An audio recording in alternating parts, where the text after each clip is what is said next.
Hey class, please start today out by doing these warm-up questions. This is a review from our last unit of solving equations. And then today we're going to be talking about the y-intercept. So if you could pause the video quick, give yourself about 2 minutes, complete the warm-ups, and then I'll walk you through them. All right, hopefully you took some time to pause the video and try these on your own. But the first review question for warm-up is an equation that has variables on both sides of the function, so of the equal sign. Since we have more x's on the right side and our goal is to get our x's all on one side and our constants on the other, I'm going to start by moving this 2x. It's a positive 2x, so I'm going to subtract 2x on both sides. So on the left side, I still have this positive 6. And then on the right, I have 4x minus 2x gives me 2x, and then I still have a minus 8.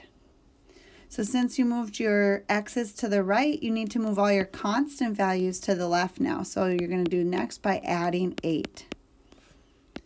Then 6 plus 8 is 14 equals 2x.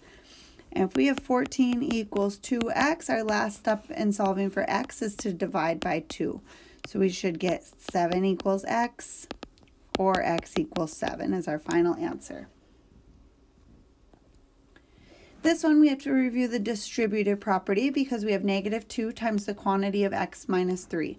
So we're going to do negative 2, distribute this in. Negative 2 times x would be negative 2x.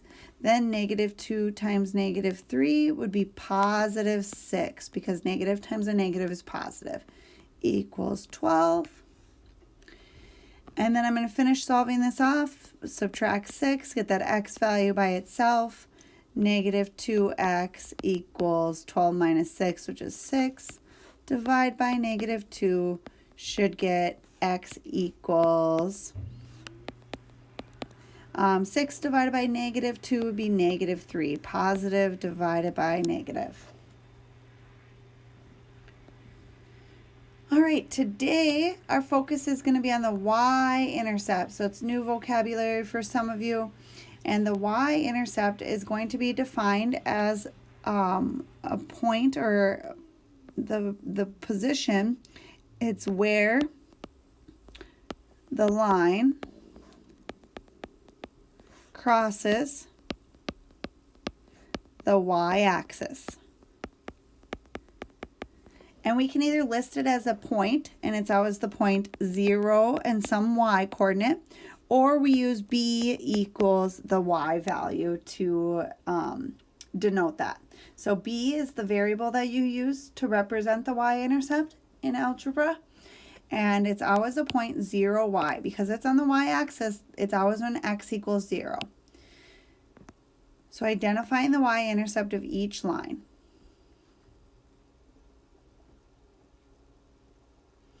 So first we need to remember that this is our x-axis and this is our y-axis. And if this is our line here, we're looking for where it crosses the y-axis or where the point is 0, y at. So the y-axis is here and it's going to cross right here. So this is our line, here's our y-axis, here's our line. They intersect right here. And you can see that value is negative 2. That's the ordered point 0, negative 2. So we would say our y-intercept is b equals negative 2. Here's our x-axis is our horizontal axis. Our y-axis is our vertical axis. If this is our line intersects the y-axis right there at the origin. Remember, the coordinate for the origin is 0, 0. So it's when x equals 0 and y equals 0. That means if it goes through the origin, our y-intercept is at 0. So b equals 0.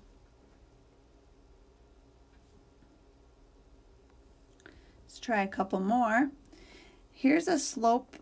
This one has a slope of 0. So this is a horizontal line. Notice that the horizontal line runs parallel to the x-axis and then perpendicular to the y-axis, which means it doesn't cross the x-axis at all, but it does go through the y-axis. It goes through the y-axis at negative 2 again. This would be a y-intercept of 0, negative 2, so my b equals negative 2.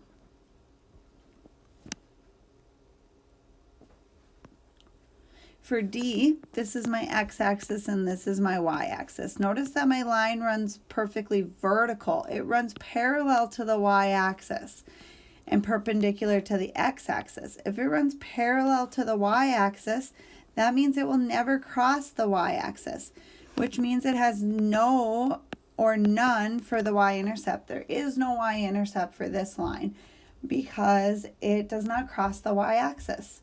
It will always just run parallel. It has an undefined slope. That vertical line, that's when our slope is undefined, if we remember when we're talking about slope. So none for the y-intercept. So just to recap, you're looking at where it crosses the y-axis. So if I had a line that ran through this point and went up, positive slope, my y-intercept would be at 3. So it's wherever it's crossing on the y-axis is your y-intercept, and we use b as our variable to represent that. We're also going to identify the y-intercept from the table. So if from a table, we have to remember that table of values are listed as x and y, which means that if I have the x of 2 and a y of 3, that is the ordered pair 2, 3. That means on the graph, you go over 2, up 3. That's a point on my graph. So if I'm looking for the y-intercept in a table, that's whenever x equals 0, and it's whatever your y value is then. So you're looking for where your x equals 0. So in my first table, my y-intercept would be right here, where my x is 0 and my y is -7. So 0, -7 would be on the graph, would be over 0 and down -7. So that would be your y-intercept. The other points on this table, your line would look something like this. So your B would be -7.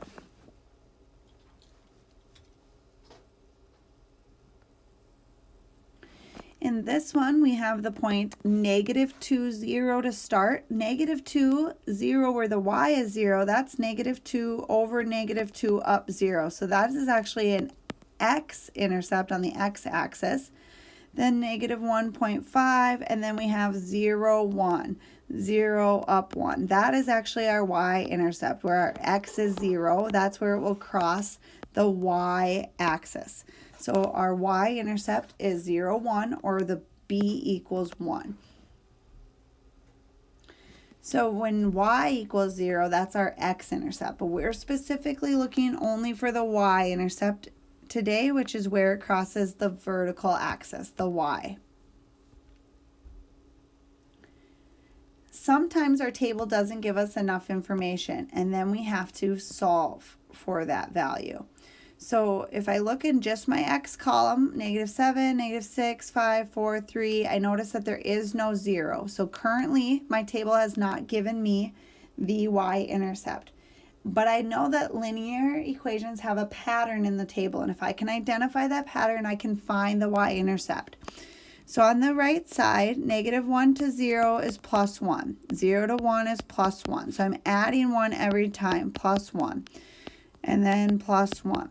On this side, it'd be -7 +1 again is -6, +1 is -5. So if I go -3 +1, it'd be -2, and I'm going to keep going till I get to 0. -1, -2 +1 would be -1, -1 +1 would be 0. So that means I need to go 3 more spaces here to find my answer for when x equals 0. So counting +1 on this side as well, 3 + 1 is 4, 4 + 1 is 5, 5 + 1 is 6, which means my y-intercept would be at 6, or b equals 6.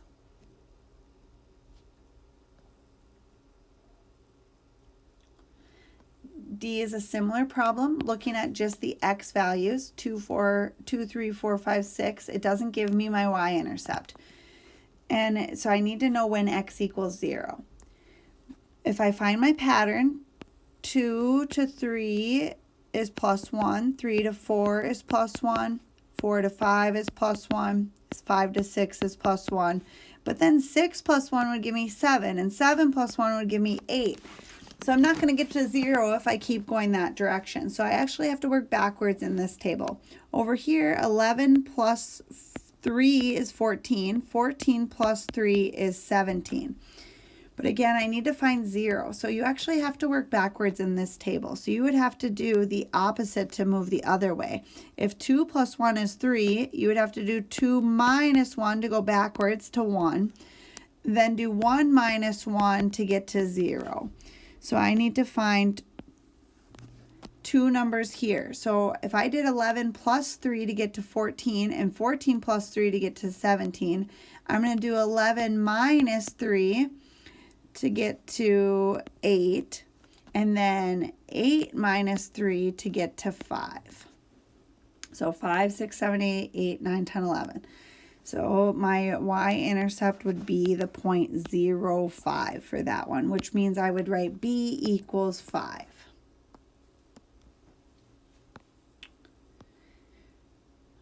Okay, sorry I couldn't be there today. Please complete the homework 9.7a. And if you finish that, get some other homework assignments done.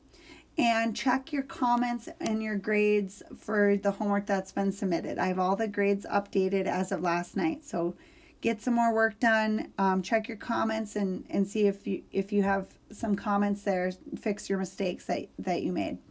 All right, have a good rest of your day.